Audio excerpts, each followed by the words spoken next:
hopefully after this episode, some people get some good chunk back. Yeah. Hi guys, welcome back to another episode of Double Shot Talks. وضربتين في الراس دول.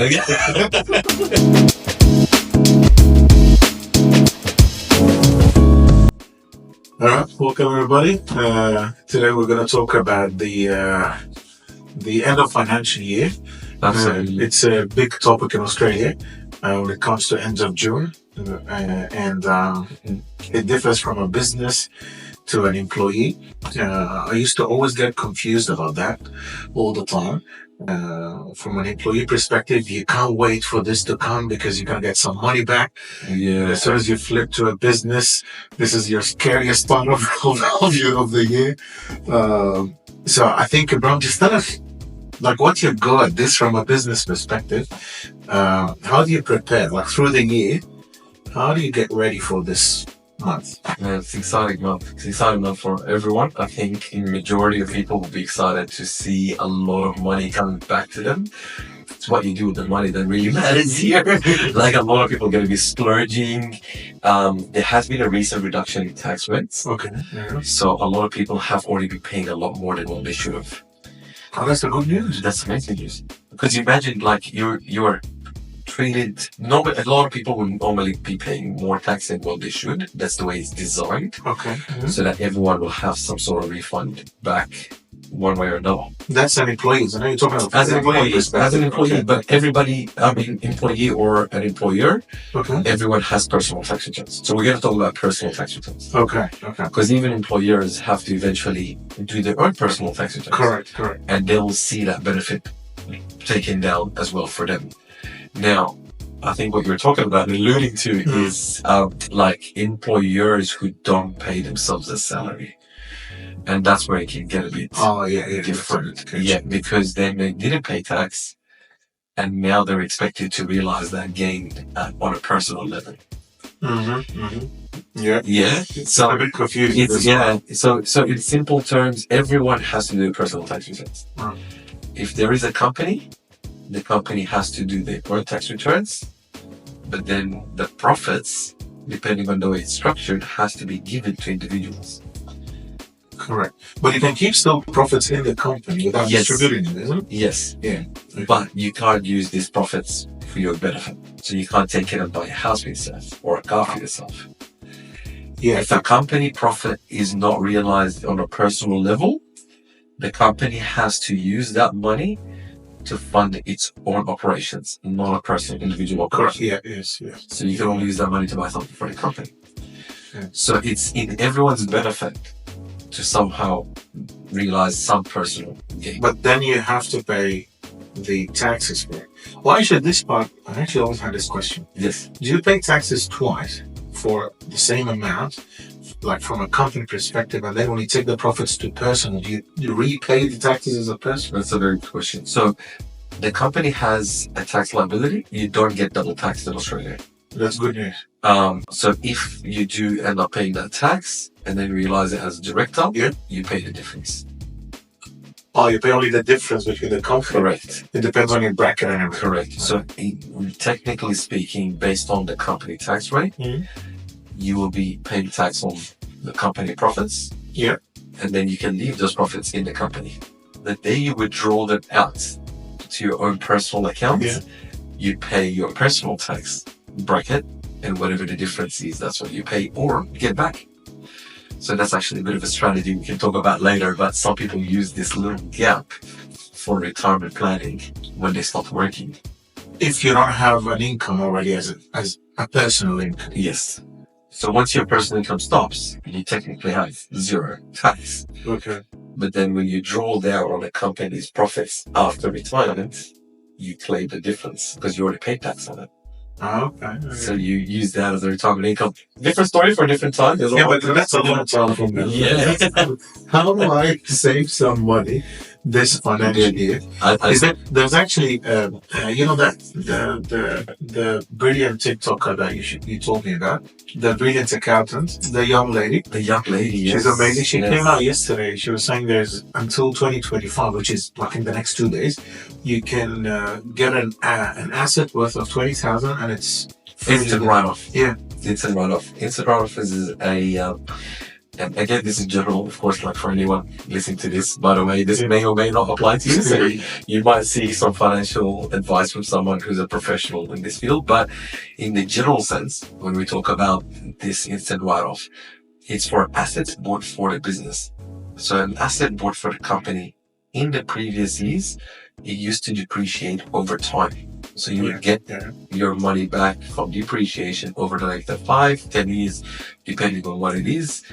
But now you get an instant write-off, so you get the whole lot given to you on the spot. Straight off. So it increases your cash flow. But isn't it the same? So 20, let's say it's 20,000, you get it at instant write-off, all depreciation until it's 20,000. So it's the same, isn't it? It's the same, but you get it sooner.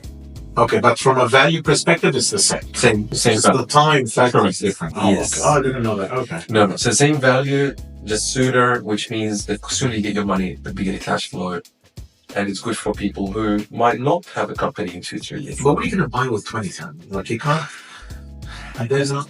And when you say assets, because asset is not a cup. You can't buy a cup. Even if you can buy a company car for 20,000, you cannot find a car for 20,000. The company is an asset. But it talks of that, like in my business, let's say, what's an asset? It can be a computer or a car or I don't know. That's an office sense. But I'll give you an example of a customer who came up to a relative of mine. He works in money lending. Okay. Right. So big money lender, he lends out money to business. Money lending or laundry? No, money lending. So they have one of those loans, when you go there and you say, I need 20,000 or 100,000, and they say we can give you an instant approval within 3-4 days. You get the money in your account. Yeah. All of this, like it's pretty quick stuff. You end up paying dearly for it with interest. Yeah, but they give you an opportunity to buy these things. And I asked him that question, and he just asked me, I said, I wonder what kind of person would borrow $100,000 and what would they do with it? I mean, it's very gutsy. If you didn't have 100,000 to start off with, and now you're borrowing money to go on some sort of venture that may or may not work. So what if it doesn't work? You never had the 100,000, you can't afford it. Now you have to pay it back with interest. So it gets a bit odd. So I said, look, paint me a picture here. What do people do it for? He gave a good example. He said, a farmer working in agriculture, having a lot of land, he employs people to harvest the fruits and veggies or whatever it is that he grows, the harvest. And every year it costs him a lot of money. He did his numbers. And he found out that if he invests in a harvester, this massive machine. A machinery, okay. And the machine will then speed up the harvesting. That makes sense, yeah. As well as, and not only that, he's saying something along the lines of he's going to double production, cut costs by half. And that's a full-on win. So it's a big win. Yeah. And he said, well, he didn't have the money for this, but he knows that it's a guaranteed benefit. And he has the land, he's got the fruits. All he needs is the machine. And that's a guaranteed success. I love this scenario. And that's what the 20,000 can do in this context that I'm talking about. In this case, it wasn't 20,000, it was more than 20,000. But now, if there's a machine on the 20, exactly quick. Or, yes, right. And a lot of people go, like if I can realize this, imagine he can pay back the loan quicker. And that's a big chunk that he doesn't have to pay. So but in this case, he needs to have paid for it, then the finances will have to get paid back. Okay. So I'm going to ask a very stupid question. Are shares assets? So if I buy 20,000 worth of shares now from a company, is that considered an asset? Absolutely. An asset is anything that generates you money. Technically speaking, and there's a split in the community about this. Some say the home you live in is an asset, others say no. It depends on how aggressive or technical the person is. But if you speak to someone about it from finance perspective, you go, no, actually it's a liability. The house I live in is a liability because it doesn't make me money, it costs me money. So anything that makes you money is an asset. Just like a car costs you money. It's not an asset, isn't it? Yeah, not only It depreciates it as well. depreciates in value as well. So it's a liability. It's not an asset. So, but in that sense, you can call a share a liability as well, because you can make money off of it. Or yes. So shares generate dividends or interest to be paid for you, and that makes it an asset. but that's what happened. But investment properties also depreciate. True. They're still an asset. So assets are there. They're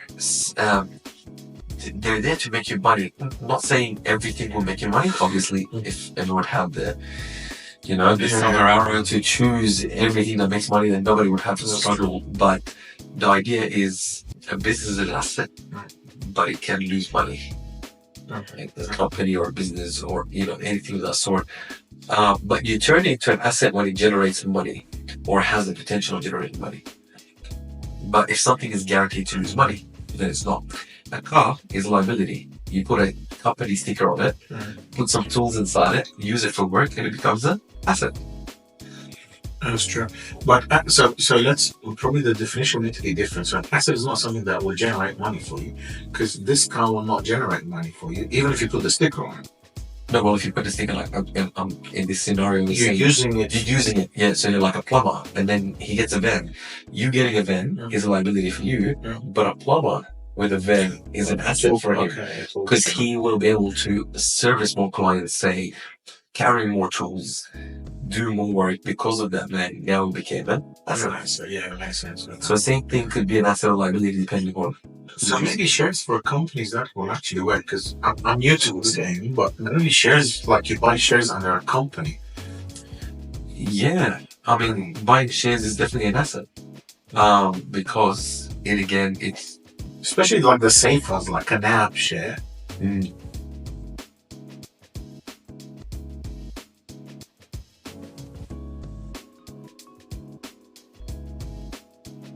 So an app share is an asset, isn't it? Yeah, an app share, like all other shares, are considered an asset. And when it comes down to the crunch time at end of financial year, an asset, a share is considered an asset of yours. Okay. But then actually even if you get a loan, for example, that will be considered as an asset as well. Yes. So which value do they take? The current value or the future value? Because they don't have a future value. So no, they take the current value to assess what sort of market value, I should say, of your current share portfolio as a snapshot of what your financial circumstances. Can't all these shares just go to zero? Yes. So how can they take it as an asset? Well, they can take an investment home as an asset, but that if they get flooded and taken away by the floods, Valid point. then that's it. But if I was to give one advice for someone to make the most out of the end of financial year and really maximize on their returns, it would be to look at all their losing assets that they're not going to keep for the next year and sell it now before the end of financial year. No, say that again. So a loss is not a loss unless it's realized. Definitely. So you were telling me a story about losing in a share? The ChatGPT share? Yeah. Yes. So you've lost in it, Yeah. but you didn't sell it. No. So that loss is not realized. Yeah. As far as the tax man is concerned, you have an asset and they're just waiting on the results. The moment you cash it out, they'll figure out if you made money or you lost money. And based on this, you'll be paying taxes or getting refunds back. I have a scenario for you. Yes. And please tell me if that's legal or not. Okay. Let's say, end of financial year, Yes. I talk to my accountant. Yes. Hey, Mike, what do you think the profit of this year will be? Maybe like, okay, example is going to be 100 grand this year that you need to pay taxes for. Sure. I'll go take this 100,000, pay shares, any sort of shares, one share. Yeah. Okay? That means I don't have any profits. No, Thank you. All right. it's not. It's not a loss. For you to bring It's not a 100 loss or a profit. Yeah, but it's not an asset. And because you made money, you pay tax on this, and you can use that money to buy an asset, fair enough, but you still pay tax on it. So whatever money you make in a year, you pay taxes on all the money that you made in a year, whether it's through. But if I reinvest this money in something else that I want to lose completely, you might, that's but not a until profit. you lose, you're not going to be saving money on it. You might. What if you make money out of it? Then I'll pay the taxes. Correct. But currently, but because you bought it, doesn't mean you get a tax refund. Buying doesn't give you a tax refund. It's only the selling a losing value or a depreciating value. That's when you get it back. so even if you buy the shares, you're still going to pay taxes for the 100 grand. Sure. When you buy a car for $100,000, for example, that's just an example. Yeah. But you can't really buy a car for $100,000 for tax purposes. But let's say you buy a vehicle for $100,000, you won't get the $100,000 back from your tax. What they will say though is that because you drove it out of the dealership, you lost $10,000 off the bat, and now they'll reduce your income by $10,000. Okay. And you only pay tax. So let's say you like you said, you made $100,000, and you're getting taxed on $100,000. Now you're getting taxed on $90,000 Just because of this depreciation. because of the depreciation of the $10,000. So really, what did you benefit out of it? So a lot of people go, oh, but I've saved $10,000. No, you only reduced your income by $10,000. Which is sometimes it's pointless. Well, at that rate, I think the tax bracket at the moment is what, 25%, 30%. Let's say 30 for the argument's sake. 30% of 10,000. That's what you're saving. You're saving 3,000, but you lost 10. Or you actually lost 100,000 if you don't even need the car. Because Yes. a lot of accounts are just coming you and saying, why don't you Why buy do a you buy a car? car? And that's the thing. Everyone's so happy with the tax returns, but on that back, they've lost 10,000 to get the 3,000 back on a car that you didn't even need. Yeah. But yeah, accountants are on repeat. Every time it comes to end of financial year, run, go get a car, use the depreciation, and then they get you into the cycle of every 5 years you buy a new car, sell this one, you pay the balloon or whatever else. It's just a never-ending cycle of money loss. So the true value of this loss is realized at the sale of the share or the depreciation of the asset. In your situation, the question you asked me, you bought $100,000 of shares last minute. It counts as an asset purchase, which doesn't affect your taxable income. No. At all. Because nothing happened. It didn't. Even if it depreciates or appreciates, It's still considered it's not real. So it's considered an asset worth of 100,000. It doesn't matter if it goes up or down. Yes. Asset worth of 100,000. And it's waiting in your What financials. Yeah. Your financial is sitting in the section of assets. Assets. Your assets went up, your income is the same. And when your assets appreciate, your income is the same. Say next year your 100,000 became 200,000. Appreciates by 100. I mean, you mentioned you got 100% out of one of the shares, the Japanese Yeah. Let's suppose that Yeah. one. It made 200,000. So now the 200,000 is sitting in your asset portfolio, but it's not income yet. Because you can go to the tax man and say, hey, we didn't realize this gain yet. And a lot of people using this loophole for their benefit. Rumor has it that now the government is looking at taxing actual capital gains that are not realized yet. Yeah. So every year they'll assess, and based on your capital gains, you start paying taxes on those. Whether that comes into fruition or not, I really hope Yeah, I not. think I heard that as well. Like all the YouTube and the Facebook and Yes. even the OnlyFans and this Yes.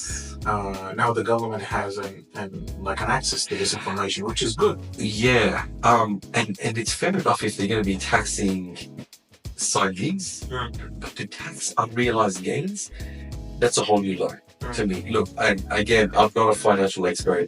There was a past history where I was a financial advisor, working for a number of years, but that's way outdated now. So it's just a matter of what I hear from the industry. But the idea is, if they start to penalize people for capital gains they haven't realized yet, this is like me, saying to you, or saying to a farmer, I'm going to tax you on your harvest that haven't even grown yet. It's like me saying, oh, you have corn, but you haven't harvested yet, but you have to pay taxes on it. But is it both ways, like capital gain and losses?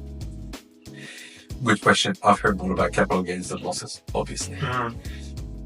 Because it'll be only fair if it's both. Exactly. So? Exactly. And if it goes both ways, look, at the end of the day, we lose. We, the consumer, we, the Australian citizen, lose in this scenario, because if you think about the main asset that all Australians have, it's houses, and they tend to appreciate. Now, will you be penalizing someone for an appreciating investment? And some of them are negatively geared. And we'll talk about negatively geared in another episode, because it is seriously misunderstood by a lot of people. But explain that to everyone to a sort of a scam to this negatively. Look, it's a very fine line to use it to your advantage. And this is for a very financially aggressive investor. But come end of this financial year, we have a few good things that's coming our way. We have the tax brackets reductions. We have the instant write-off being extended. These things. So instant write-off, tax reduction. The 20,000 you're talking about, isn't it? Yeah, instant tax write-off. Instant asset write-off. We also have the superannuation contribution. So contributing into your spouse's superannuation, now is the time to do it before the end of the financial year. You contribute on your own taxes, especially for those who are getting close to retirement age. We're talking 50 plus. You should really consider this. Invest into your super, especially if you don't need the money now. Super taxes are a much less rate. We talk about 15% reduction. Okay. And a lot of people are maximizing on this and taking advantage of it. And the government is capping it, which is okay. But a lot of people are making close to the cap. So why not make the most out of it? Would you rather pay the average of 30% tax or 15%? Half the tax. Now is the time. Act on it now. Because if you don't do this, you miss out on those tax benefits. You come 1st of July, it's too late. You can't do this anymore. So a lot of people are just hustling and going to all the superannuation companies now. They're filling in the forms, they're doing personal contributions, they're dumping all the money in there to get the tax benefits. Come financial year, they want to see that realized. Yeah, one day we need to talk about this super as well, because I have a lot of questions about it. Of should you pay yourself super, and how much as a sole trader or as a company, as a director, how much you should pay yourself. Is it better to just pay the minimum and just because you might need the money now as in a cash flow rather than later wait 30 years for it? So we're planning to tackle that maybe in a different episode, but I would like to know more about this part one day. Just to summarize this, what is the best things to do this end of financial year, or not just this, any end of financial year? What will be the best practices? I think covering the basics. Getting your receipts in order, deductions in order, all of this, that's amazing. I think a lot of people get that right. Is they go to their tax accounts and they go, here's my income, here's my expenses, boom, I want to claim it. What a lot of people miss on are automatic approval of tax deductions. The ATO lists certain deductions that don't require receipts, and you can claim all of them back. Okay. Those are listed on the ATO website, so we can have a link for that. Go through this, make sure your accountant claims it, because if you don't ask for it, you'll miss out on thousands of dollars. That's a good tip. Just generally speaking, a lot of people forget to say that. They go to the accountant and they present whatever they've actually had as an expense. Now remember, anything you spend money on to help expand your income or assist with your income, those things you can claim back. So if you spend money to make money, you can claim that expense. If you take out someone for dinner, applying for dinner to try to close in a business deal, that's a claimable expense. If you take your family out for dinner, no, you can't, because we're not making money out of that.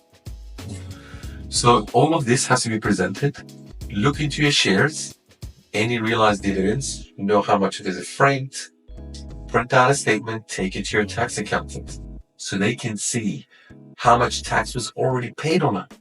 You don't want to pay double the tax. So if you make $1 out of shares that are franked, or in this case, tax that we paid for it already on behalf of you by the company, you can be claiming that back from your personal tax. Yeah. How do you get this? Get a statement from your broker. Present that.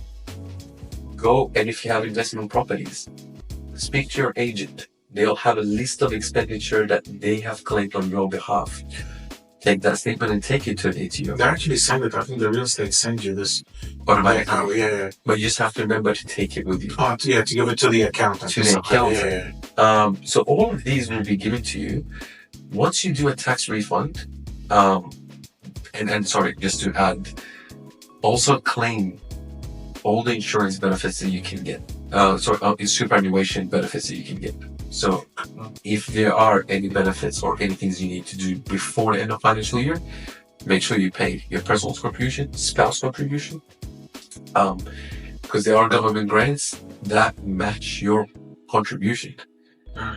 In this instance, depending on where you are and where your spouse is at, if your spouse is not working, you could benefit more than someone with a spouse that is working full time. So it depends on your situation. You can really benefit from your super. Now is the time to look into this and adjust before the end of financial year. And then that's going to be realized in the new financial year. I think what we could cover in the next episode is what do we do with the extra money you get back? Because hopefully after this episode, some people get some good chunk back. Now that's going to be a shock to a lot of people in the system. It's a lot of lump sum that comes in. Some already planned it. Some already spent it before even That's true. through loans. Yeah, that was credit cards. Yeah, because some are paying down credit cards, or some actually took out a loan in anticipation of this money coming in. But for those who don't have a plan for it, there are ways to maximize this, and we can touch on that because it's how you make your passive income grow. We'll talk about passive income because that is what separates the rich from the poor. To be rich, you need to have passive income. So we'll cover that in the next episode, definitely. And the super, please. And super. We can cover super. Because I have a lot of questions about this super, the whole concept of it. Yeah. And what do you do? Which companies you go to? Is it, or what is the self-managed super, or even the super that you have, which is not self-managed, but you have, so it looks like you can have control over which, how is it divided into which shares, if it's properties, if it's assets, if it's shared, this one. So, okay, that will be our next episode. Absolutely. All right. Thanks, Abs. No worries. Thank you. Okay.